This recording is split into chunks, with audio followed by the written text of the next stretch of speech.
Hey, what's going on, guys? Today I want to talk about Peutz-Jeghers Syndrome, or PJS, however you want to say it. And I was diagnosed about 42 years ago. I'm 52 now. And up until about 10 years ago, well, up until about 18 years ago, I had never met anybody else with Peutz-Jeghers Syndrome. It's a very rare disorder, very uncommon. And like you, if you have it, you might understand that you might go years without ever meeting someone else with this syndrome. And that was the case for me.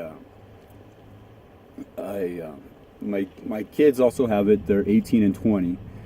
And shortly after they were born, we realized that they had it also. So technically, 18 years ago, 20 years ago, I knew two other people with Peutz-Jeghers Syndrome. Even though they were my children and they were infants, I never met an adult face-to-face that had it other than myself. And thanks to social media, online chat groups, online message boards, things like that, about 10 years ago, I started to interact with some people online that had it. This was before there were pages on Facebook and things like that. I forget the name of the message board. It was real complicated. It wasn't just plain and simple PJS chat room or message board or whatever. But I did have some interaction with those people, and that was a step. And the person that moderated the message room or the chat board, whatever you want to call it, I had contacted them once in a while. They made posts regularly, and I let that person know that I lived in the Denver area at the time, which I still do. And some time had gone by, and there was a meetup or a meet and greet kind of thing. That's not the right term, but there was a meeting in the Denver area where I lived, and this person reached out to me and said, I remember that you lived in the Denver area. We're having a conference or whatever on so-and-so date. It'd be great to see you there. So of course, I had never met anybody with PJS before, and to meet several people at one time, that was going to be awesome. We could maybe talk about things, and discuss this and that. I wasn't really sure what to expect since I hadn't talked to anybody else prior to that, other than doctors, nobody that had the disorder. And so I was motivated to do that. My kids, this was about 10 years ago, so they were about 8 and 10 roughly. I forget exactly when the date was. And it was kind of like a seminar. There was doctors talking and things like that. So there was a short time where we could actually talk to each other and, hi, I'm so-and-so, I have it. Yeah, you too. That's great. But there wasn't really a lot of conversation. Basically, it's just a room of strangers that all had the same issue. And for the most part, the meeting went on, and the doctors talked, and not really a lot of new information was presented. It's just going over the same things that most everybody knows. If you have it, you understand. Polyps, the chance for cancer, the pigmentation on the skin, things like that. Things we already knew. And but it was great. I actually got to meet people that had the disorder, and it didn't seem like I was the only one at the time, or my family of 3, myself and my kids, weren't the only ones that were out there that had it. And so that was the initial time I had met somebody that had PJS. And other than that group, I've only met one other person that has it, and they actually live close to me in the area where I live. And this lady, is the wife of one of my wife's classmates from high school, and they live very close to where I do. And I talked to the husband more than the wife, and she was I could see I didn't know her. I only met her for a few moments, but I could tell the way she was acting that there was definitely a different way that she perceived PJS than I did. Definitely a different way that she reacted to it than I did.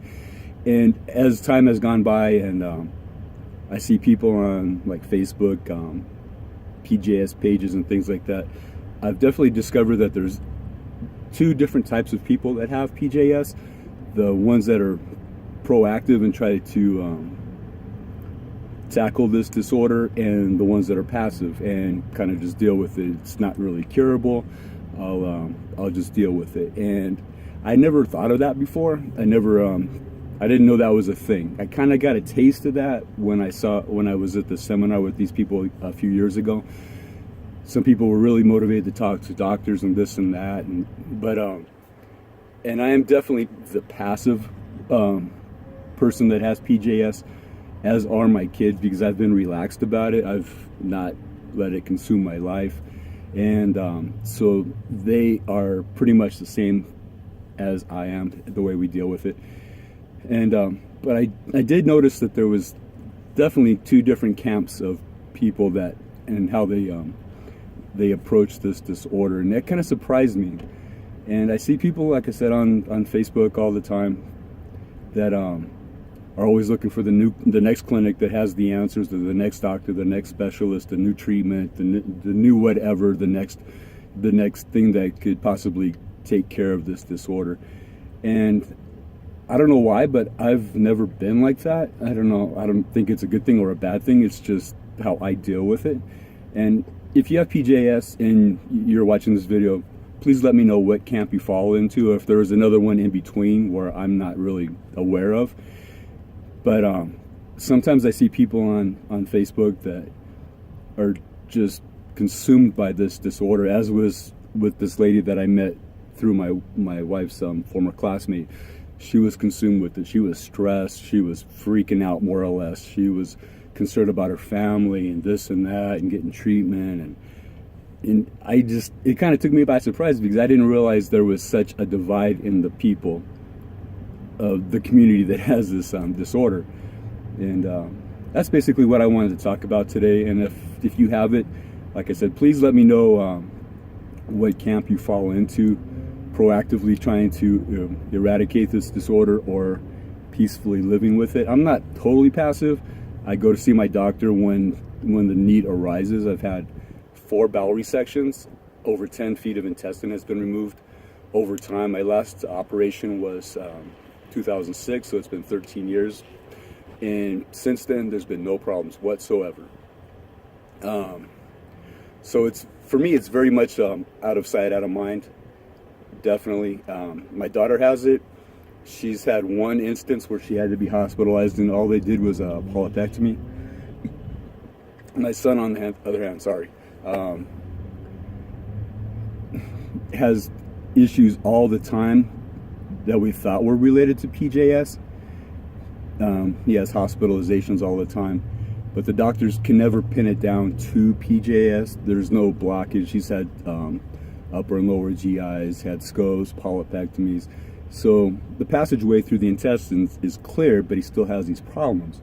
And so initially we thought it was PJS, maybe minor intussusceptions. And once we get to the emergency room, the hospital, he gets some medication, he relaxes, the intussusception resolves itself. So we were kind of like that for a while. But now even the doctors don't know why he has these episodes, and I'm kind of ruling out PJS and thinking it's something else, but we're not sure what it is. But that'll be another video. Today I just wanted to talk to you guys about the differences, the way people approach this disorder. And I don't even know if you call it a disorder. It's a genetic mutation. Do you call it a disease? Do you call it a mutation? Do you call it a disorder? I'm wondering what you call it if you have it. And like, are you like me? Are you passive about it? Out of sight, out of mind? Or are you proactively just looking online and searching out doctors and this and that and trying to find a cure? In my eyes, and from what I've read online, it's an incurable condition. You can maintain it, you can monitor it, but it's an incurable condition. And I'm at peace with that, but that's how I approach it. And like I said, if I do get bad, like before my last surgery 13 years ago already, I was good for several years up until my last surgery.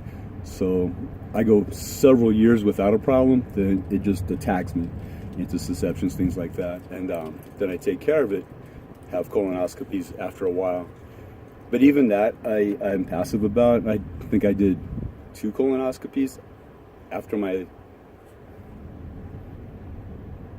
last surgery, give or take. But even that, like, oh, we found no problems, you're good, whatever. So even that is kind of out of sight, out of mind. And I know that's probably not good for my health, not good for my future.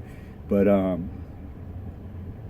that's how I approach it. I'm just curious to see how you guys approach it, if you have it, and if you think about it on a daily basis, or you just put it on the back burner, which I do. So I don't know. I don't think either side is wrong or either side is right. It's just how you deal with it and how you approach it. And I think that's about all I want to talk about today, is just how I discovered that there's people out there that have it and they go about dealing with it in different ways. And please let me know your feedback if you have it, and if you know somebody that has it.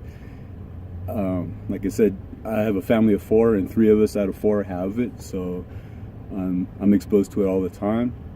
And yeah, I think that's it for today. Thanks for dealing with me for over 11 minutes of just rambling. Didn't really have a script. I just wanted to get it out there and talk about it. So thanks for watching. Please leave your feedback, and I'll be back with another PJS experience video here shortly. I don't even know how to phrase that, but thanks for watching. Later.